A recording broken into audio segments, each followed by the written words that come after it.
Todos, a paz do Senhor Jesus. Estou vindo aqui trazer uma palavra, uma reflexão sobre o que é ser igreja e o que é ser templo de Deus. Será que nós temos cooperado com o templo de Deus e com a obra de Deus como Jesus nos ensinou?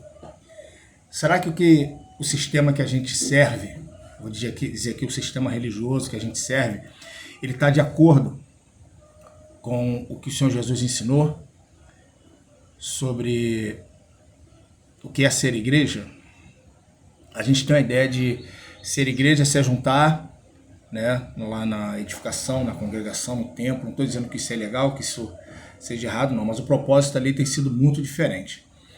Nós vemos no livro de Atos como viviam os novos convertidos, né? Atos 2, eles vendiam suas propriedades, depositavam aos pés dos discípulos, né? E nada lhes faltava, tudo lhes era comum, ou seja, os discípulos eles já administravam de forma igualitária, independente de quanto você deu, você tinha ali uma administração de forma igualitária para que todos tivessem suprido as suas necessidades. Um cafezinho para a gente poder ajudar no raciocínio que faz bem, né? Nós vemos também Jesus falando sobre a separação de bodes e ovelhas em Mateus 25, onde ele diz que porá os bodes à sua esquerda e as ovelhas à direita. Quem são as ovelhas que Jesus fala ali? São aqueles que deram de comer a quem tinha fome, deram de vestir a quem tinha necessidade de vestimenta, visitaram os enfermos, os presos, deram de beber a quem tinha sede. E os bodes são todos aqueles que não o fizeram, estarão à esquerda, lançados no lago de fogo e enxofre. Palavras do Senhor Jesus em Mateus 25, não minhas. E a gente tem uma ideia de templo, ali onde a gente se reúne, ali onde os irmãos vão para louvar, cantar. E muitas igrejas hoje têm culto todos os dias da semana, ocupando a nossa vida, ocupando o nosso tempo, porque já não basta a gente ter o nosso trabalho, muitos trabalham e estudam, que é o meu caso, eu trabalho, eu estudo, faço faculdade, minha esposa já fez, já se formou. Eu trabalho, estudo, sou marido, sou pai, né? E a gente tem visto que essa ocupação eclesiástica, essa ocupação ministerial, ela tem tomado muito do tempo das famílias. Eu gosto de ficar um pouco mais com meus filhos. Gosto de passear, de pegar o carro e sair por aí.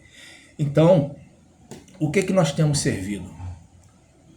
A homens ou temos servido ao que o Senhor Jesus nos ensinou? Tá? O que nós temos servido?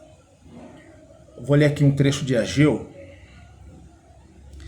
tá? Ageu 1, eu vou ler o versículo 4. Deixa eu ver. Vou ler o versículo 2. Assim fala o Senhor dos Exércitos, dizendo: este povo diz, não vê ainda o tempo em que a casa do Senhor deve ser edificada. Aqui, essa casa do Senhor aqui, ela representava ali o tabernáculo, onde tinha um sacerdote que oferecia sacrifício pela vida do povo, pelos pecados do povo. Tá? No Novo Testamento, nós temos aqui a conversa de Jesus com a mulher samaritana. Vou botar lá João 4. Deixa eu ver aqui se é isso. João 4.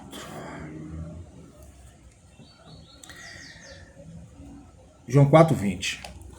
Nossos pais adoraram neste monte, e vós dizeis que é em Jerusalém o lugar onde se deve adorar. Disse-lhe Jesus, mulher, crê-me que a hora vem em que nem neste monte, nem em Jerusalém adorareis o Pai. Vós adorais o que não sabeis. Nós adoramos o que sabemos, porque a salvação vem dos judeus. Mas a hora vem, e agora é, em que os verdadeiros adoradores adorarão o Pai em espírito e em verdade, porque o Pai procura a tais que assim o adorem.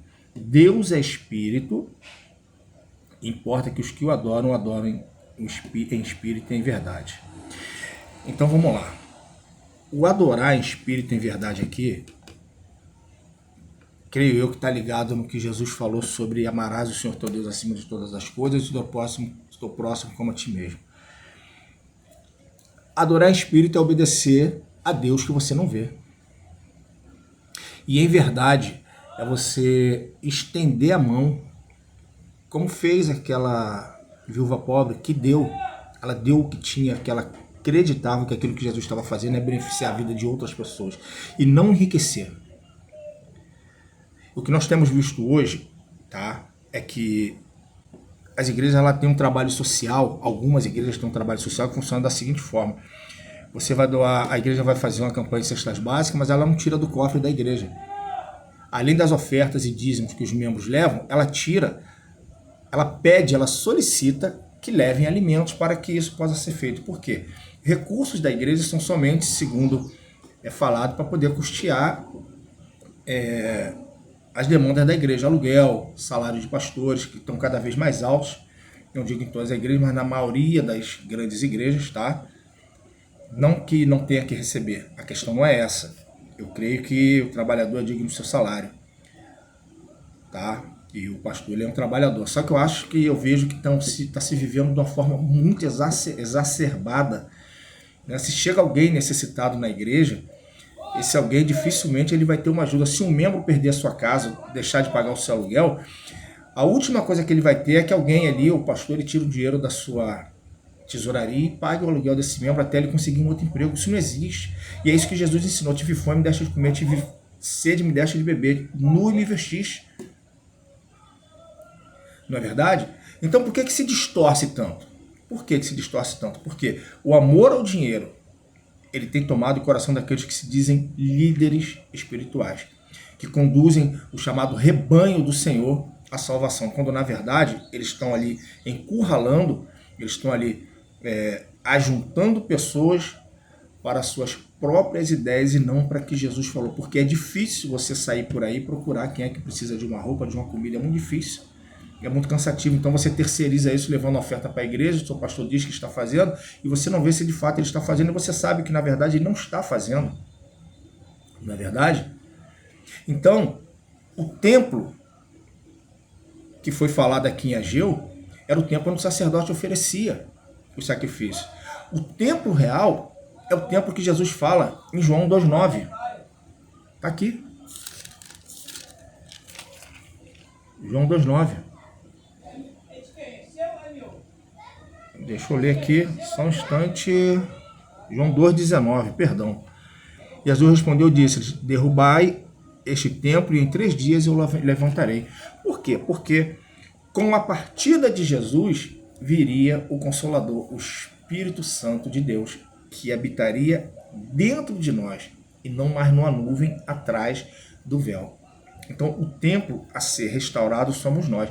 Deveríamos ter pastores que seriam chamados, poderiam chamar de mordomos, que iriam administrar aquilo que é levado como oferta às igrejas, porque o dízimo também não é da nova aliança, pode haver a discussão que for, porque você não vê nenhum apóstolo falar de dízimo após a partida de Jesus. Perfeito? Então, por aí tudo bem. Vamos lá. Se você leva as ofertas à igreja e tem alguém ali que distribua segundo a demanda de todos, né, você teria uma igreja forte e as portas do inferno elas não prevaleceriam contra essa igreja de forma alguma. Não tem governo, não tem sistema, porque seria uma, eu vou dizer assim, uma instituição forte, como era a igreja na época do Ato dos Apóstolos. Eles eram fortes, sofreram perseguições, sofreram tudo, mas estavam ali unânimes, perseveravam ali em oração, na casa do Senhor, ali no templo, perseveravam, porque é onde eles se juntavam. Mas depois tudo isso se dispersou pelo mundo. Então vamos lá. O que a gente entende como fazer a obra de Deus? É ir para a igreja e ficar ali tomando boa parte do teu tempo da semana, né, se ocupando de afazeres que não mudam a vida de ninguém, congressos onde você participa, são diversos congressos, são inúmeros congressos, são inúmeras conferências, são inúmeros cultos temáticos, são um monte de ocupação que você acaba ficando cansado de você chegar na sua casa, no seu bairro, na sua vizinhança e visitar alguém que está precisando de uma cesta básica. Você ali vai ali, faz uma compra, entrega, sem tirar foto, sem divulgar, tá? Você entrega sem fazer alarde, sem falar para ninguém. né? Certa vez Jesus falou que guardai de fazer as vossas esmolas diante dos homens. E mais à frente, eu não me recordo agora certamente das palavras corretas, mas ele diz que aquele que dá a sua esmola escondido, de Deus tem a recompensa. E onde é que a gente vai parar com esse sistema que só tira, né? Esse sistema que só suga, vou dizer essa palavra aqui, que só tira daqueles ali que estão acreditando que estão fazendo a obra de Deus. A obra de Deus não é essa. A obra de Deus é você cuidar do hoje. Aqui em Amós ele diz cuidar do templo onde habitava ali a Arca da Aliança, que representava a presença do Senhor. A presença do Senhor agora ela está em nós, é o Espírito Santo de Deus. O que nós estamos fazendo para poder cuidar desse templo que somos nós, morada do Espírito? Quem que você e eu temos ajudado? Que igreja é essa? Onde você vê pastores chegando com carro de 1, 2, 3 milhões, cercados de segurança, quando o membro que financia e que sustenta aquilo ali, muitas das vezes só anda de ônibus lotado. Não estou dizendo que o pastor tem que dar carro para todo mundo. Tá? Não estou aqui fazendo papel de Judas. Ah, mas se pegasse esse dinheiro e dividisse para os pobres. Judas ele tinha uma outra intenção. Tá? O que eu estou falando é o que Jesus ensinou aqui. Certa vez Jesus falou, nós juntemos tesouro nos céus. Isso é pregado para os membros. Mas e os pastores que ajuntam tesouro? Compram mansões, vivem em bairros que a maioria dos membros das suas igrejas não podem morar, muitos nem podem entrar. Não é verdade? Onde é que a gente vai viver? Onde é que a gente vai chegar com esse engano religioso? Você que chegar a ver esse vídeo, faça a sua parte. Você ama Jesus? Faça como Jesus falou para Pedro. Pedro, apacenta as minhas ovelhas. Ele não falou ajunta um lugar e apacenta. Ele falou apacenta as minhas ovelhas. Indo pelo caminho, vai pregando o evangelho. Prega com a sua vida, prega com as palavras, mas prega também com assistencialidade social.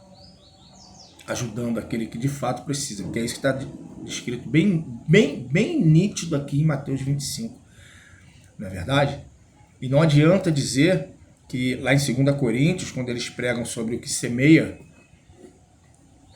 pouco ceifará, porque ali o apóstolo Paulo está fazendo menção à ajuda que as igrejas estavam levando para os necessitados da Judéia. Tá? Ali, pessoas que tinham pouco estavam ajudando pessoas que os odiavam, que eram os moradores da Judéia, que odiavam os cristãos, os que seguiam a Jesus. Esse versículo ele é fora de contexto para se pedir oferta. Você quer prosperar com a sua oferta? Oferte na vida de alguém. Chega de chegar no aniversário do pastor, você ir lá botar um dinheiro lá para poder dar um envelope no aniversário do pastor. Presentei algum membro da sua igreja, você sabe que está passando dificuldade com um envelope no aniversário dele, ou vai visitar. Entendeu? A gente tem ciência de pessoas que passam por situações difíceis ao nosso redor. E por que é tão difícil ajudar? Por que é tão difícil você fazer o que Jesus mandou? Porque você quer encher o seu ego, você quer mostrar para o pessoal da sua igreja, da sua congregação ali, que você está bem, você pode dispor dos seus bens para poder atender a demanda que está sendo passada ali pelo líder, pelo seu pastor. E aí você tem o seu ego inflado. Quando na verdade Jesus pede para que a gente faça isso em secreto, e o nosso Pai que vem em secreto, ele vai nos recompensar. Por que é tão difícil entender isso? Por que a gente tem que seguir aquilo que não está na Bíblia? Por isso que ele diz, muitos dirão naquele dia, Senhor, Senhor, em teu nome não profetizei, em teu nome não expulsei demônio, em teu nome não realizei milagres, apartai-vos de mim que eu não vos conheço. Não é verdade? Mas para quem ajuda, eu vou falar aqui a linguagem dos dias, mas para quem faz a ação social, que está lá em Mateus 25, Jesus diz assim, vinde benditos de meu Pai, benditos de meu Pai. E esses serão postos à direita, como ovelhas. Pensa bem se o que você está fazendo é obra de Deus. Pensa bem se o que você está fazendo agrada a Deus. Fica na paz, que Deus vos abençoe. Desculpa aqui o amadorismo do vídeo. Eu não sou profissional, não tenho aquela eloquência desses pregadores aí, mas eu venho aqui passar pelo menos uma ideia daquilo que a gente pode e deve fazer, para que quando a gente chegue diante do tribunal de Cristo, a gente não venha ser surpreendido e ser chamado de bode, e ser lançado num lago de fogo e enxofre. É simples, pessoal. Crer no Senhor Jesus e será salvo tu e tua casa. E crer no Senhor Jesus é fazer o que Ele falou para fazer, não é fazer o que Ele não mandou fazer. Não é instituir algo que Ele não instituiu. Então, sigamos em fazer a vontade do nosso Senhor, que é ajudar e amar aquele que nos rodeia, sejam eles amigos, sejam eles inimigos, ainda que indiretamente. Deus vos abençoe, fiquem na paz e até a próxima, se Deus quiser.